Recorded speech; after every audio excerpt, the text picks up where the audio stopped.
So according to online sources, The Batman 2, the sequel to Matt Reeves' The Batman, will feature a Robin. The question is, do we actually need a Robin for this version of Batman?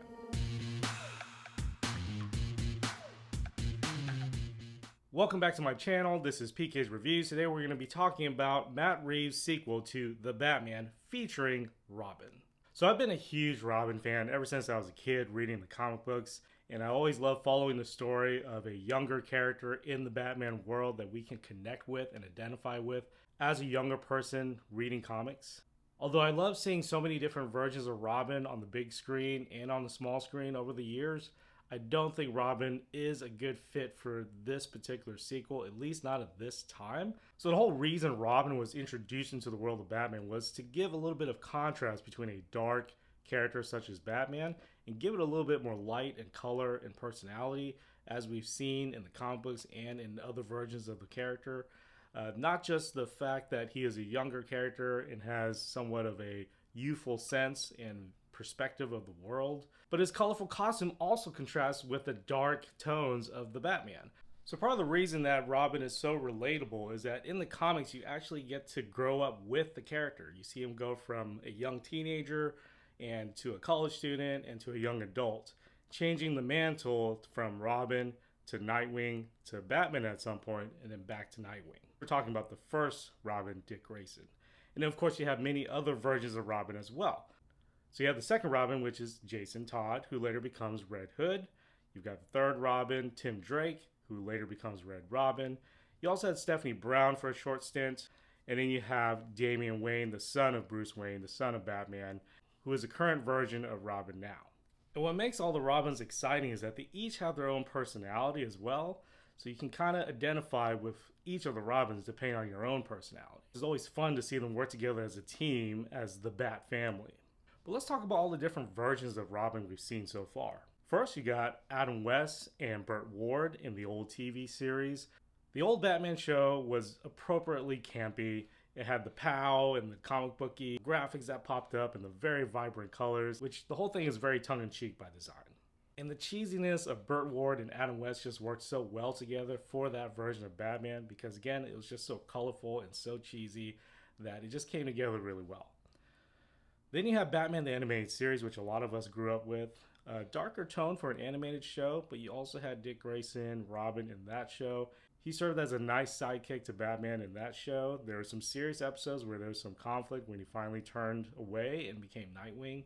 But that relationship was really well developed in that show because it allowed the time to see that relationship unfold and progress and eventually deteriorate.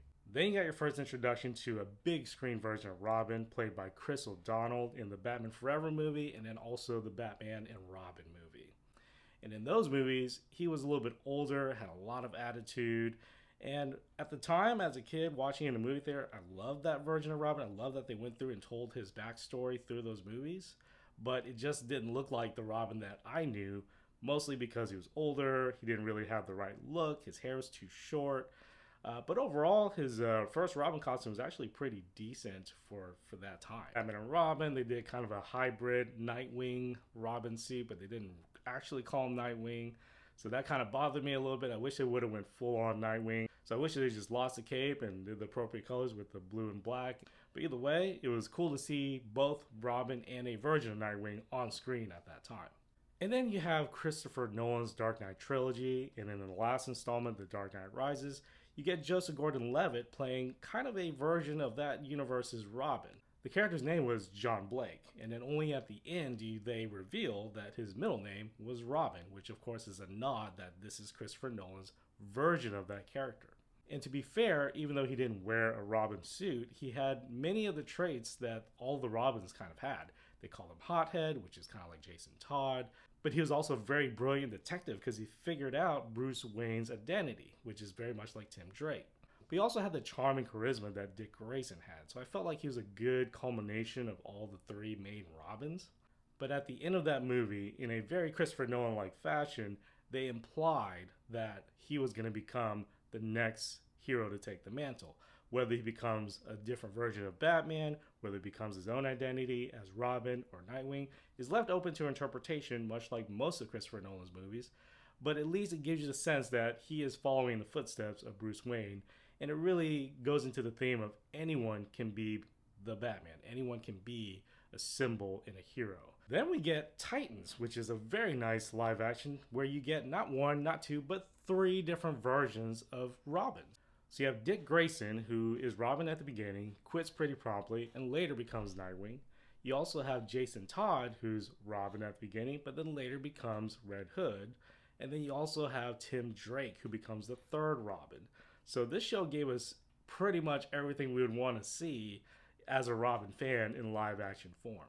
I think Titans is a good blueprint to show the audience that Robin as a character, whichever one you want to use, can actually work in a gritty, darker world that Batman kind of resides in. Now, we do know that James Gunn is rebooting most of these characters, and he's going to create his own version of Batman, but also we know in Batman the Brave and the Bold, it will feature Damian Wayne Robin, which is, of course, Bruce Wayne's son, and that's going to be a very different Robin as well. That James Gunn is creating a universe that already exists, so to have Bruce Wayne Batman as well as Damian Wayne Robin makes sense for that movie, because we've already jumped ahead to where all these characters are already established, which is very exciting to just dive right in with Damian Wayne.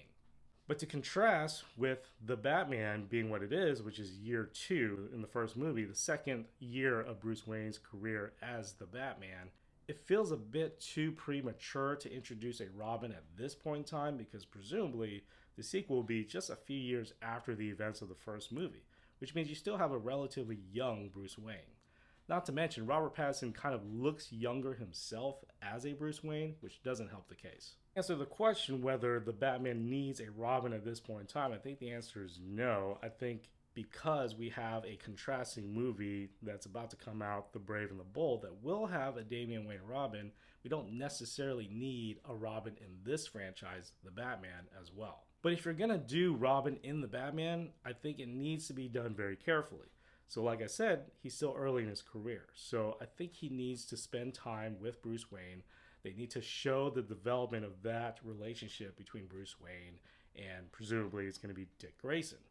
And I think it'll be wise to choose a younger actor to play a younger Dick Grayson, maybe 12, 13, 14-year-old, something like that, because they need time to develop this character and perhaps introduce him as a full-fledged costume sidekick in the 3rd installment as a full-fledged Robin.